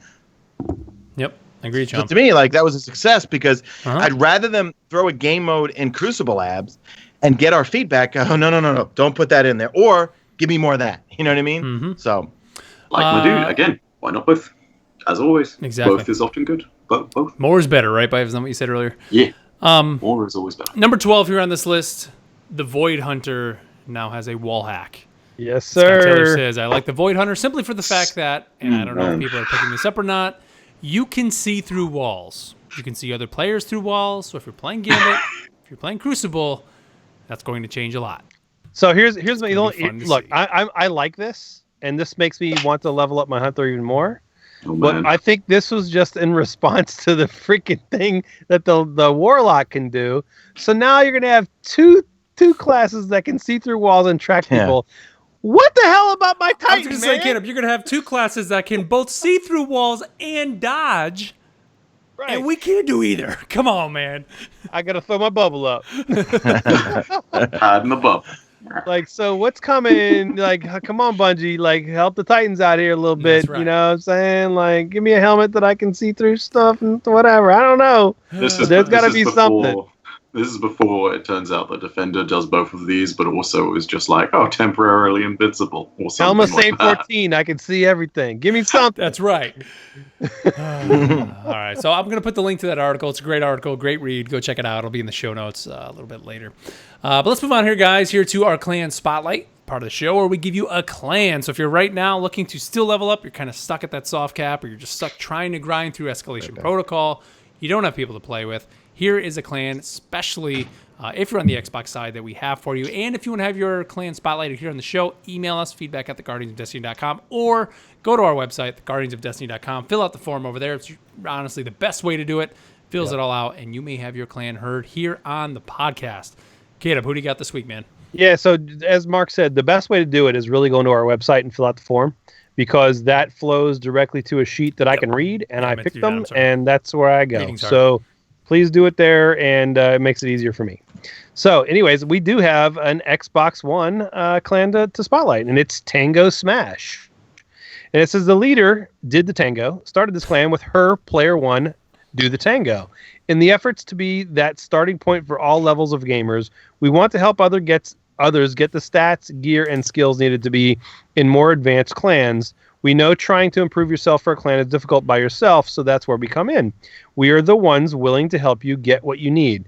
All we ask is that clan members be a part of our Xbox Live Club, Tango Smash Gaming, to see those LFG posts. And we are a clan that wants to teach the game. We welcome everyone from beginners to pros, and it's not just to learn. We are always looking for those that are willing to teach and help others. We currently have about 25 members. We don't want to go past the 100 mark. We do everything from patrols to raids, and even we'll have a dedicated PvP elite team in our future. Nice. Contact is Did the Tango on Xbox Live, or Did the Tango on Instagram at Did the Tango on Instagram. So Did the Tango, hit them up. Tango Smash. They're looking for people to help. They want to help other Guardians grow. So hey, that's what we're all about. Go hit them up if you're on the Xbox side. So there you go. And again, head over to our website, guardiansofdestiny.com. You'll see at the very top, Clan Spotlight. Fill out the form, and you may have your clan spotlighted here on the show. All right, let's get ready to wrap this one up here, guys, with our final segment here of the show, the part of the show where we get you involved that we call Messages from the City. Don't forget you can email us feedback at theguardiansofdestiny.com. And like I said at the top of the show, email us your questions for our panel at GuardianCon. Even if you're not going to be there, this thing's going to be streamed out on the net, so you'll still be able to see it. You can get your questions in, and they can be anything. Just fun. We're looking for fun questions, things about the game, things about us personally, whatever. We want the panel to, of course, be just a fun thing that we do every year at and our booth will be live. That's our right. Booth Our booth will be live like it is always as well. Yep. But email us, feedback at theguardiansofdestiny.com, just like Angus did. And he says, hey guys, love your show. Been listening since the start. First thoughts with K-Dub and his son. Glad everything went well. He says, I have questions in regards to the design thinking for Destiny. Here are two that I'd like your thoughts on. My thoughts on random rolls versus fixed. I was hoping to have a deeper system Bungie come back with, but the grammar's the law. But it appears that we are just getting random rolls. Based on the current drop rate for gear, I think design-wise, random rolls are great. My challenge to Bungie is to have a balance for the pinnacle gear to have fixed. There needs to be a balance in design, e.g. things that drop regularly can be random rolled, but things that don't and are hard fixed need to be fixed. I'd like my time as a semi-hardcore player, my time to be respected, but I also want the super hardcore to have that chase. Your thoughts? Second thought with the new weapon system is great. I love the idea of flexibility and letting the player decide. My concern is ammo economy and how to get this right. My concern is, as we even see it now, ammo is still an issue, especially in the raid. How can Bungie ensure that this doesn't become a huge issue for PvE and PvP? Thanks and love your input every week. Thank you, Angus. Well, Angus, thanks for First, the I just want to say thank you to Angus. Angus is the one that donated the Nintendo Switch for my son, which my son has said he will let me use when Pokemon Let's Go comes out. Oh. Yes. So I'll be in on that. But Angus, thank you so much for your email. He's an awesome part of the community. He's from Australia, by the way. He's a great dude. And I want to hear you guys' thoughts. My thought really is kind of on the second one about the ammo economy, and we've kind of been talking about in the show, and that's going to be a big concern, but I think they're going to address that pretty good. But I think random rolls is something we're all looking forward to. Mm-hmm. So I think there is, there's always been there's a reason that they went to fixed rolls, but it's obviously not what the community wants. So there's going to be a move back, and I think random rolls is what the community wants, and I'm on board. So real quick about the ammo economy, I think like he says, his concern is especially in the raid. I think there's going to be a difference between the loadout people are going to run in PvP and what you're going to run in the raid, and of course it's always the case. But what I mean by that is, I don't think anybody's going to go into the raid unless you're just trying to make that great YouTube video and make that movie of the week, where you're going to go into the raid solo with three shotguns. When you're actually going into the raid with your team, you're going to have probably a primary, and the typical primary that uses white ammo, a secondary that uses green, and a power or heavy that uses purple, right? Because the economy is going to be an issue, so you're going to kind of need to have to go in with those three weapons. Isn't it? It's already an issue. Like Sean, we've been doing your little tip of go put heavyweight on and whatever it is for going and doing the Nightfall or the harder strikes. You put heavyweight on and then put a burn on for the prestige. Yeah. But the heavy ammo never drops. Like I would go and you say that, dude. I get it dropping, man. I'm just shooting rockets. Dude, we went through there a million times, and it was like we were at the boss, and I never had heavy, ever. It was just ridiculous, driving me bonkers. I was like, "Where is this heavyweight?" We would kill the entire room, and there would be no purple bricks, and I'm like, "What is going on? I need what's going on with heavyweight?" And this is where I would dump my heavy ammo if I had any. Right? Yes, exactly. Exactly. So I hope they do get the economy right. Yeah, absolutely. One thing, I'll go for it. Go for it, Sean. I'm just gonna say really quick. I'm British. Go for it, Sean. Do it. Just real quick, for the raid and for the pinnacle activities for endgame, make them god rolls. If we all think back to Age of Triumph, Genesis Chain Adept, Fatebringer Adept, Steel Medulla, Chaos Dogma, I feel like the raid weapons and some of the pinnacle activities for D2 right now, they're okay. they're not great. I mean, Midnight Coup is one that I use a lot, but a lot of the other ones I don't use so much, except for Sins of the Past. I mean, but the fact that there is the Escalation Protocol shotgun, which I still don't have. If you're going to make things fixed, like for the raid or pinnacle activities, make them god rolls. Make us want to get it like the DFA or some of the Nightfall things. Make us like that. If the Nakra Strike comes up for Nightfall, folks, I stopped using Sins of the Past. I only use that new rocket launcher. Echo spray? Yes, love that thing. So I really hope they make, if they're going to make raid and pinnacle activity stuff fixed, make them god rolls, Yeah, go for it. Sean, I agree. You literally took the words right out of my mouth, but I think the example I would use, and this I think is the exact way they should do it, is Redrick's Claymore. And the reason why I love that is because they invented a new perk that plays into something that's not only just generally strong, but also is specifically much more strong in PvP and doesn't entirely break the game because it's reliant on a player still being skilled in the first place, right? So that's the model I want them to follow. I want them to have, fixed roles, as you say, being god roles, being really strong, having a function, having a purpose. Go back to things like Fatebringer in the Vault of Glass. When you got a Fatebringer, there wasn't like another role for a Fatebringer. It was only ever going to have Outlaw and Firefly, right? So that's the kind of system you want with it. But not just on the raid, right? Yep. Escalation Protocol has fixed gear, right? Let's say we have the Redrixes on Crucible. Also make sure that strikes have their crazy high pinnacle one where it's like you grind to like 250 ranks for faction for Vanguard, and then you get the ability to buy this thing, and it's like, a crazy good weapon in PvE. And on the same note, have the exotic for the raid do that. Don't just let the Ancrius equivalent be a frickin', thing you get out of the raid by doing it a few times. No. Make it so that you have to work for that thing. Make it like the Mythoclast was. Do that for most of the activities in game. Have it so that every part of the game has its specific reward that gives you an incentive to master that part of the game. And again, make them desirable fixed roles, just as Sean says. And then have everything else be random, because you can turn stuff that's trash into stuff that's golden. Right? Yep. Simple as that. Let's see, we got one more email. This one comes to us from Phantom Flyer 09. And he says, so it's nice to be able to mix and match gear to look the way you want to in Destiny. And I'm sure it's been discussed before, but not totally sure. But what if not only did we have our mixed sets with an exotic piece of gear or a full set of gear with no exotic, that if every piece is equipped, you get an additional perk that could be in place of an exotic. I myself love running full sets, so when it comes to the faction rallies, it sucks that you have to run full sets in order to unlock the ornaments for the gear without exotics.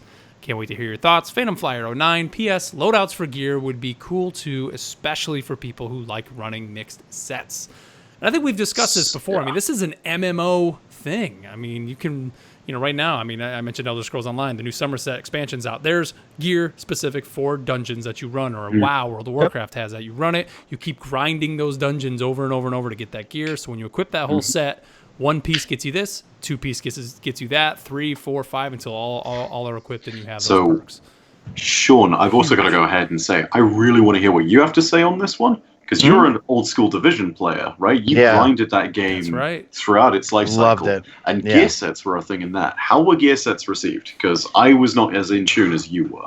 Dude, I grinded my ass off to get the Striker 4-piece.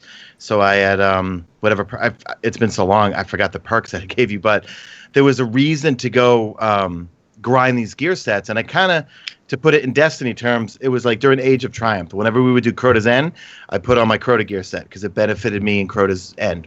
If we were doing Wrath of the Machine, I put on my Wrath of the Machine gear set. So I really hope they move to a point where armor sets do matter, because right now, as people like to joke, they call it Drestiny. You know what I mean? Like, okay, the Iron Banner ornaments look amazing.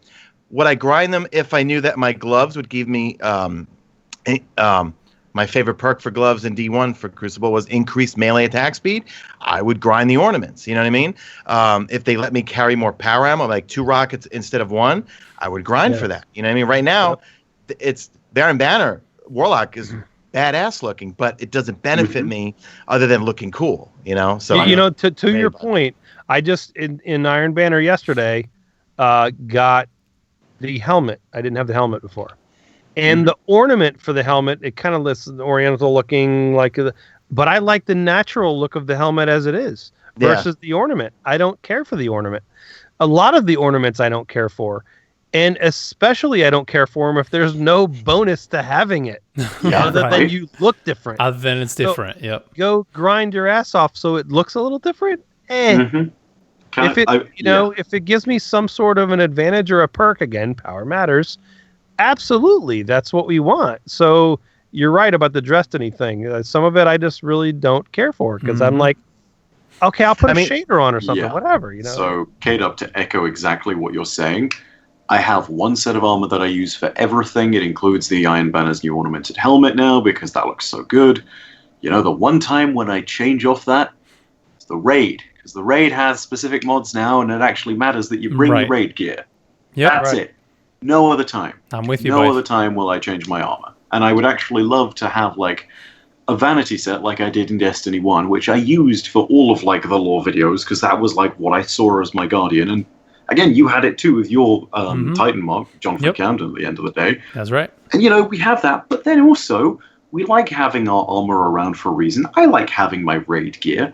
I liked being able to switch out between things whenever I did a raidathon and having 5 or 6 different sets that I would switch to throughout the thing. That's cool.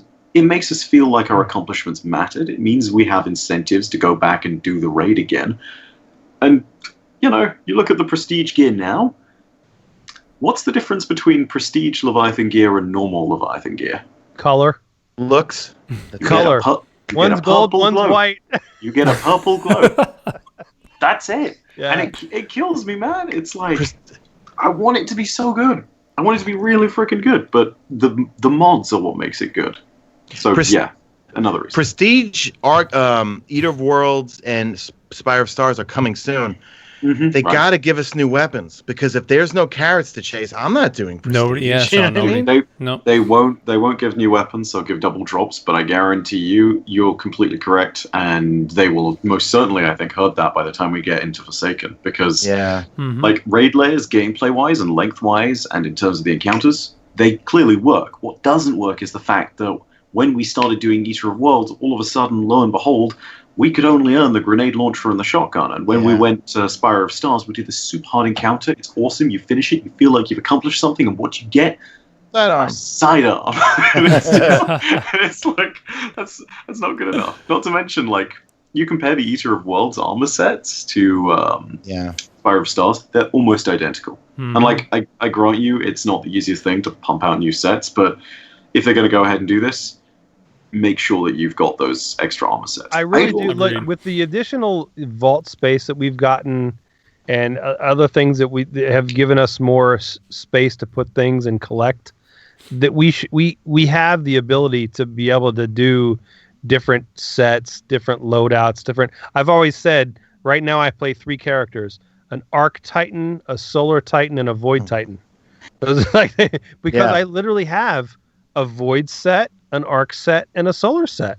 And it's the same thing when you're wanting to go do a certain activity, you want to have a loadout for that activity too. And that's why it's so important what we're talking about. We absolutely have to have that for sure. I was for sure that when they rolled out the raid perks, that was a stepping stone to then roll out a Crucible set. You know what I mean? You grind your ass off to play Crucible, and you unlock a full Crucible set that gives you increased melee attack speed, lets you carry a little bit more power ammo, replenish health on orb grenades pickup quicker or whatever. Yeah, you know what I mean? Something like that. But they never did that. So I really hope with Forsaken, we got a glimpse of some extra perks. One was extra damage when in Dreaming City. I really hope they go the full-blown Crucible perk. I'd like to have, like we had in D1, a set for the raid, a set for Crucible, a set for strikes, a set for this and that. Then I'll really start collecting stuff. I think what we've seen with collections, Sean, I think we're going to get it. I think that's I think Redrix was kind of the beginning of that with Warmind. Hey, go grind the Crucible. Here's this awesome gun you can only get doing this. I think that's kind of the carrot for that, of course, and now with Forsaken, we're going to have many more carrots across everything. I think they've heard the cries of every Destiny hobbyist out there, if you want to call us, that came to Destiny 2 and said, where are those things? I need to be chasing these things. And it's from speaking to them. I'm sure you guys did at E3, at the summit, when we talked to them at the summit. They're listening. They've heard us, and really the first chance, let's say, that they have to actually implement this stuff is with Forsaken. As much as we all thought it could have been with more minds, sure they put some things in there, but there just was almost too late at that point, you know. So Forsaken's going to be that. So let me ask you guys real quick. Sayersome in the chat just mentioned something that I've never thought of, and I can't believe I haven't. Why doesn't Tess Everest sell vault space? She sells everything else but vault space. Tell me that we wouldn't spend a friggin' ton on vault space. I would. I'd buy vault space all day long, dude. If you could buy it with Bright Dust, maybe a slot or two, but whatever. Reddit would lose their minds, right? Buy 50 spots for $10. I'm in. Okay, here, Bite. Before you say anything, I'm going to say no, but I'm going to say this, Bite. So many MMOs do that. Again, Elder Scrolls Online, you pay money, you can literally get a bigger backpack. Or many free-to-play. It's really kind of like a free-to-play mechanic where they do that, get more backpack space or whatever. But Bungie, I think it's this week or next week, is actually clearing their servers of something somewhat similar to this. In the past, with Halo 3, you were able to have basically videos, quote unquote video space where you could go in there and have, I forget how many. Bungie Pro Video, right? Exactly, the Bungie Pro Video. You could pay Bungie, what was it? Do you remember what it was, Bife? It was $10 for a year or whatever it was. I don't know if it was $10 for a year, but no, And you could pay them money to say, hey, keep my games, because at that point, that's all they're, for Halo, what else are you going to keep on there? It's not like you could keep weapons or gear. They were going to hold space on a server for you to do that. From what we've heard with Vault Space, it has something to do, I would assume, with server space. I don't know. I mean, you would think they have as many servers out there, but God knows what it is. I don't know. I think you're right. The community would go bananas. Why, though? It's not a pay to win. You just want to buy more space. God, I would have done it a million times already. Oh, man. Here's the thing. It's another one of those things where we talk about it in the context of a free-to-play game. For example, Warframe does this. You need to buy additional slots either by leveling up through Mastery rank or by spending Platinum to increase the number of slots you have. Problem is, again, we paid $60 for this game, and there is a very clear incentive for publishers in the industry to not do anything along those lines when you've already paid your $60 to get in. There is a very clear divide made by consumers, and they say very clearly, either we want a $60 game, or we want something that's free to play, and then you can mess around with microtransactions, you can mess around with all this stuff you do in free to play, because our barrier to entry is lowered, it's free, and the value proposition is the same. Now, again, that's just my opinion, you guys are free to disagree with it. I totally think this is a terrible idea, because it is also something that limits players, and people who want to be the hobbyists now have to pay. So let's say that you are one of those guys who's really good and just does everything. You collect all the weapons, you collect all the gear. You have a friend who does it. They maybe make a little bit more dosh than you do at the end of the day. He's able potentially to hoard all his stuff. He's able to be the true collector. You're not, because you don't pay for that extra space. That is the problem. That is the issue right here.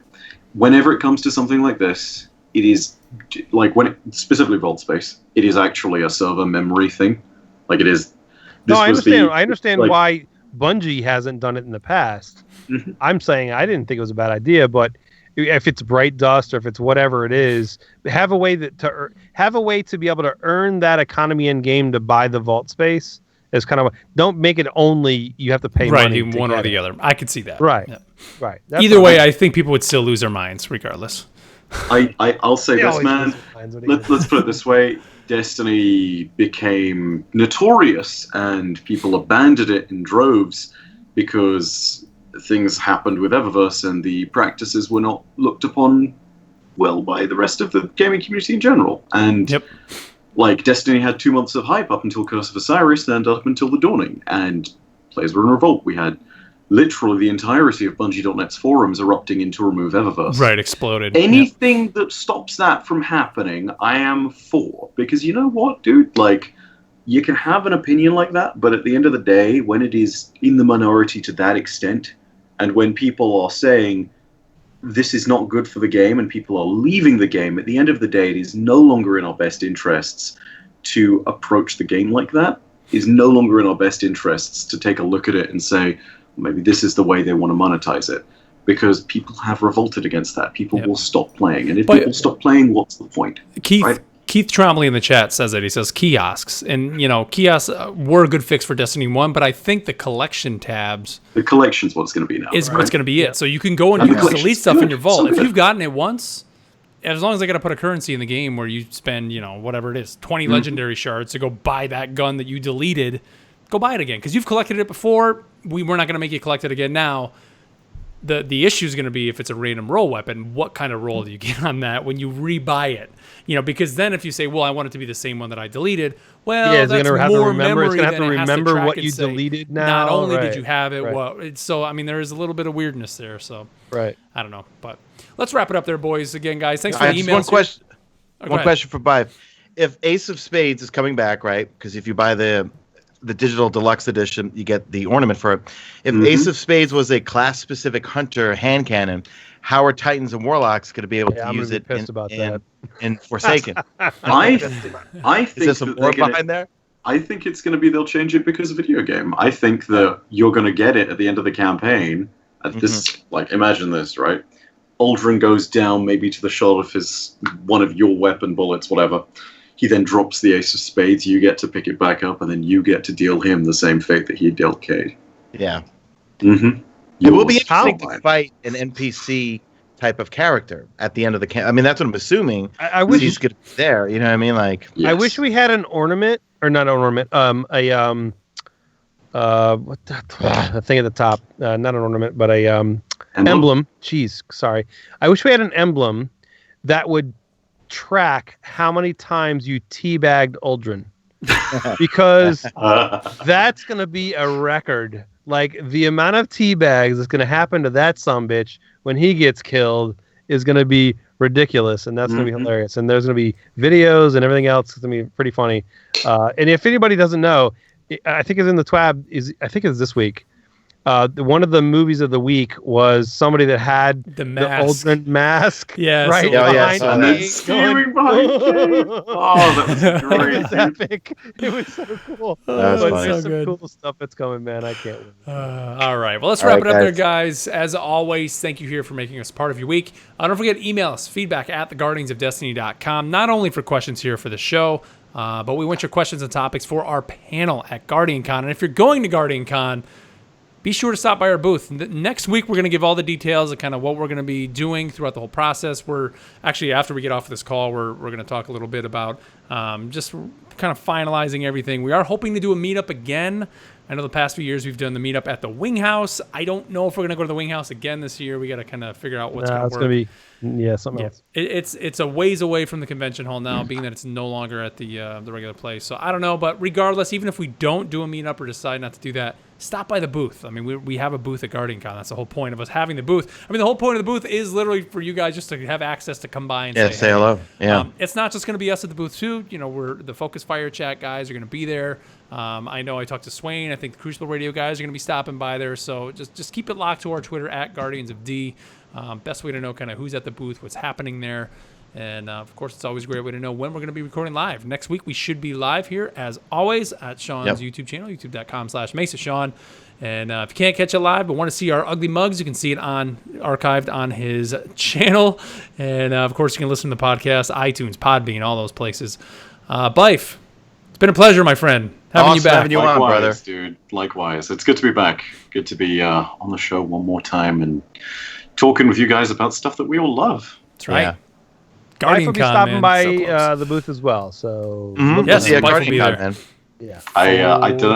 Okay, so here's one other thing I was gonna say. Like, are we ready for the other like crazy long line of nonsense? Like, are we ready for that? Yes, Because like legit, that I'll stand there for another 8 hours like I did last time. I'm fine with that. But like, Just get you a chair, Bife. You know what I mean? Like, we get you a nice big comfy sofa. Everyone can just come and sit down and say hello to Bife, get a picture. My real question is, when are we going to erect that memorial statue to Datto for standing in that one place for God bless him, man. God bless him. He's still right now at the Tampa Fairgrounds. He is. Legend has it. He is still standing there. That's right. The ghost of Datto is there. But yeah, GuardianCon is going to be a blast, guys. Again, we're going to have some hype for that next week. Oh, and our special guest next week. I forgot to mention this. Actually, we are going to be recording next week at 10 p.m.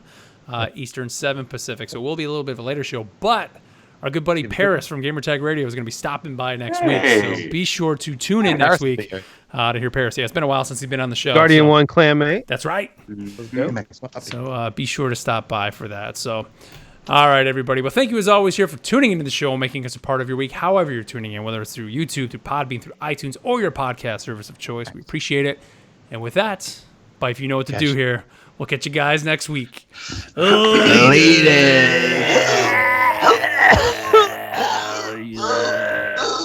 Aldrin just shot me in the face. Too soon? He did. Did. Guys in the chat, who's going to Guardian Con that's in the chat? That's a good question. Anyone going to Guardian Con? Yeah, anybody in the chat going to Guardian Con? Who are we going to see there? Let us know. I look forward to seeing all of the regulars. I look forward to seeing Heather again, hopefully. I look forward to seeing Mystic Rose. I look forward to seeing all of the people in the family. Pens. Time Splitter. I hope you're going, my dude. Time Splitter, by the way, is Time Splitter is an amazing person. They've done some great stuff regarding donations and work on the St. Jude stuff that we're doing. So that's good. That's been awesome. Oh man, I should have shouted this out before the thing ended. Everybody can hear you. We're still on, Bife. So shout okay, so St. Jude, myself and the guys at WTF Game Nation are doing the big charity run. There's the satellite stream before Guardian Con. We end on the 4th of July. And oh my gosh, dude, we've raised $54,000 in like 20 days. Ridiculous. I've been following that, Bife. That's freaking awesome, man. Anyone who wants to go ahead and throw even $1 to support or even just shout out when any one of the streams are live or anything like that, that'll be awesome. In my Discord server right now, we're hosting a tournament which has got like a $20 per team entry fee. All of that goes straight to charity as well. Like anything you can do to help out and raise a bit of extra money, we'd greatly appreciate. So thank you so much, guys. Awesome. For sure. All right, stream. Good show, guys. All right, stream. Yeah, I'm going to kill the stream, guys. Thank you as always. And big thank you all sponsors for hanging out, guys. You guys are awesome. Thanks for all the support, you guys. Love you guys. Remember, 10 o'clock next week, guys. 10 Eastern.